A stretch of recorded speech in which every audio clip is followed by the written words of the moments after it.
കട്ടപ്പന നിർമ്മല സിറ്റിയിൽ വ്യാപകമായ പച്ചയേലക്ക മോഷണം. ഇടയത്തുപാറ ഷിബുവിന്റെ ഏലത്തോട്ടത്തിലെ 50ഓളം ചെടികളിൽ നിന്നാണ് കഴിഞ്ഞ ദിവസം ഏലക്ക മോഷ്ടിച്ചു കടത്തിയത്. ഏകദേശം 100 കിലോഗ്രാമിന് മുകളിൽ ഏലക്ക നഷ്ടപ്പെട്ടതായാണ് കരുതുന്നത്. കട്ടപ്പന പോലീസ് അന്വേഷണം ഊർജിതമാക്കി. രാവിലെ ഏലത്തോട്ടത്തിലെത്തിയപ്പോഴാണ് ഏലക്ക നഷ്ടപ്പെട്ട വിവരം വീട്ടുകാർ അറിയുന്നത്.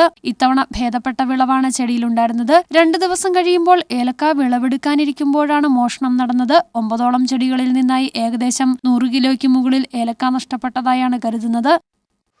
ഇതുവരെ അങ്ങനെ ഒരു മോഷണം ഇവിടെ അടുത്ത ഭാഗത്തൊന്നും ഇങ്ങനെ ഉണ്ടായിട്ടുള്ളതല്ല. വിളവെടുക്കാനായിരുന്ന കായാണ്. ഇപ്പോൾ ഒരു 5-6 കായ എടുക്കാൻ ഉള്ള ഏലത്തേന്ന് 5 കായും പോയേക്കുന്നു. തുമ്പിൽ ഒരു കുഞ്ഞു പിഞ്ച് മാത്രമേ പിടിച്ചു നിൽപ്പുള്ളൂ. കൃത്യമായിട്ട് ഇത് സ്ഥിരമായിട്ട് കായ എടുക്കുന്ന ആൾക്കാർ തന്നെ കൃത്യമായിട്ട് നോക്കി എടുത്തേക്കുന്ന പോലെ തന്നെയാണ് ഏലത്തിൽ നിന്ന് പോയേക്കുന്നത്. ഓരോ ഏലത്തിലും നോക്കി അറിയാം, ഒരു കൊത്തെ 4-5 കാ വെച്ച് പോയിട്ടുണ്ട്. കാറ്റടിച്ച് ഒരു ഏലത്തിൻ്റെ മൊത്തത്തിൽ പോയി നഷ്ടത്തിൽ വന്നിരിക്കുന്ന സമയം അഴുകൽ ഒരു ഭാഗത്തൂടെ പോകുന്നു. കൃഷിയിൽ നിന്ന് ഒരു വരുമാനം ഇല്ലാതെ നിൽക്കുന്ന സമയത്ത് ഇതുപോലുള്ള ഒരു സാഹചര്യം കൂടി ഉണ്ടായാൽ കർഷകന് ജീവിക്കാൻ പറ്റാത്ത അവസ്ഥയിലേക്ക് പോകും.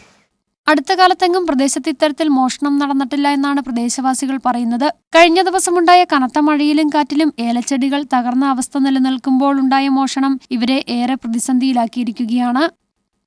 2 ദിവസമായിട്ട് ഞങ്ങൾ പറമ്പിലോട്ട് ഇറങ്ങുന്നില്ലായിരുന്നു. ഞങ്ങൾ ഞായറാഴ്ച വന്നിട്ട് പോയതായിരുന്നു. അത് കഴിഞ്ഞ് ഞങ്ങൾ ഇറങ്ങിയില്ലായിരുന്നു. തിങ്കളാഴ്ച ഞങ്ങൾ രാവിലെ വരുമ്പോഴാണ് ഇത്രയും ഞങ്ങളത് നഷ്ടപ്പെട്ട കാര്യം ഞങ്ങൾ കാണുന്നത്. അത് മുഴുവൻ എടുത്തുകൊണ്ട് പോയിരിക്കുവാണ്, അല്ലാതെ ചായം ചെത്തിക്കൊണ്ട് പോവുമോ അല്ലാതെ വലിച്ചൂരി എടുക്കുകയൊന്നും അല്ല ചെയ്തേക്കുന്നത്. മുഴുവനും പറിച്ചുകൊണ്ട് പോയതായിട്ടാണ്. ഒരു 10-50 ചെടിയാണ് പറിച്ചിട്ട് ഒരു 100 കിലോയ്ക്ക് മാത്രം പോയി. കട്ടപ്പന സ്റ്റേഷനിൽ പരാതി നൽകിയതിനെ തുടർന്ന് പോലീസ് അന്വേഷണം ഊർജിതമാക്കി. News bureau, Kattappana.